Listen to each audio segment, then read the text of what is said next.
জুমার দিন আসরের নামাজের পর আপনি যদি এই দোয়াটি 21 বার পড়তে পারেন, আল্লাহ তাআলা আপনি যা চাইবেন আল্লাহ তাআলার কাছে তাই আল্লাহ তাআলা কবুল করবে। সুবহানাল্লাহি ওয়া বিহামদিহি। খুশি হয়েছেন মনে হয় না?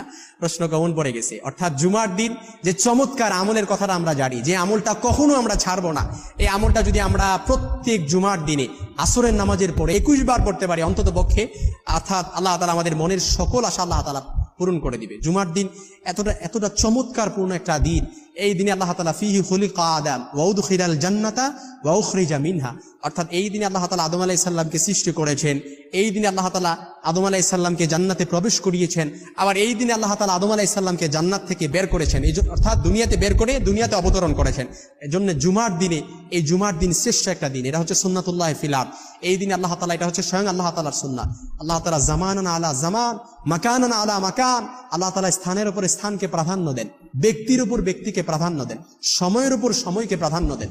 এই জন্য পৃথিবীতে অসংখ্য সময় আছে, কিন্তু জুমার দিনের আলাদা একটা ফজিলত আছে। পৃথিবীতে অসংখ্য ব্যক্তি আছে, কিন্তু মুহাম্মদ সাল্লাল্লাহু আলাইহি সাল্লামের আলাদা একটা ফজিলত আছে।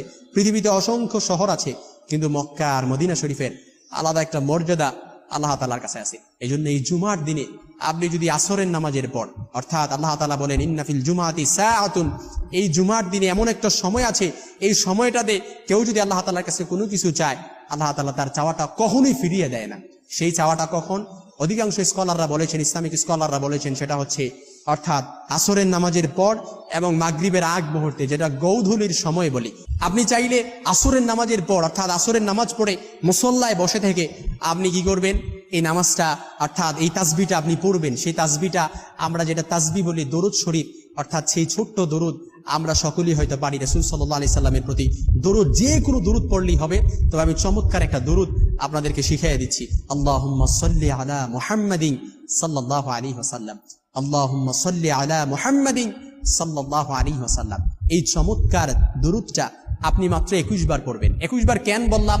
আপনারা বলতে পারেন যে হাদিসে কি 21 বার আছে নাকি? হাদিসে 21 বার নাই, তবে আমি 21 বার, অনেক আমল 21 বার করে আলহামদুলিল্লাহ আমি ফল পেয়েছি। এই জন্য 21 বার আপনাদেরকে বলি।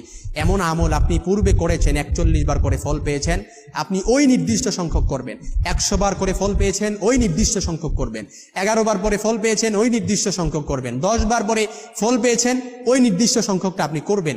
কারণ পূর্বে আপনি যে নির্দিষ্ট সংখ্যক বার করে আপনি আল্লাহ তাআলার কাছে ফল পেয়েছেন, ওই নির্দিষ্ট সংখ্যক বার করে আল্লাহ তাআলার কাছে যদি চান, কোনো দোয়া আপনি যদি চান, অবশ্যই আল্লাহ তাআলা কবুল করবেন। এই জন্য আল্লাহুম্মা সাল্লি আলা মুহাম্মাদিন সাল্লাল্লাহু আলাইহি ওয়াসাল্লাম, এই দোয়াটা 21 বার করে আপনি অর্থাৎ আপনার যে মনের আশা আকাঙ্ক্ষাটা, এটা আল্লাহ তাআলার কাছে পেশ করতে পারেন। অবশ্যই আল্লাহ তাআলা আপনার আশা আকাঙ্ক্ষাটা কবুল করবেন ইনশাআল্লাহ। কারণ যেই দোয়ার মধ্যে রাসূলের প্রতি দরুদ পড়া হয়, মাহজুবুন মুআল্লাকুন বাইনাস সামাই ওয়াল আরদ, অর্থাৎ রাসূলের প্রতি দরুদ পড়া হয়েছে, ওই দোয়াটা ডাইরেক্ট আরশে আজিমে যে নক করে। আর রাসূলের প্রতি দরুদ পড়া হয় না, ওই দোয়াটা মাহজুবুন মুআল্লাকুন বাইনাস সামাই ওয়াল আরদ, আকাশ আর জমিনের মাঝে পেন্ডিং অবস্থায় থাকে, ঝুলন্ত অবস্থায় থাকে। দোয়া করছেন, ডাইরেক্ট আরশে আজিমে যে নক করে, রাসূলের প্রতি দরুদ করে দোয়া করলে আল্লাহ তাআলা আমাদের সকলকে জুমার দিনে চমৎকার এই আমলটি যেন আমরা কখনো না ছাড়ি, এই আমলটি করার মতো আল্লাহ তাআলা আমাদের সকলকে তৌফিক দান করুক ইনশাআল্লাহ।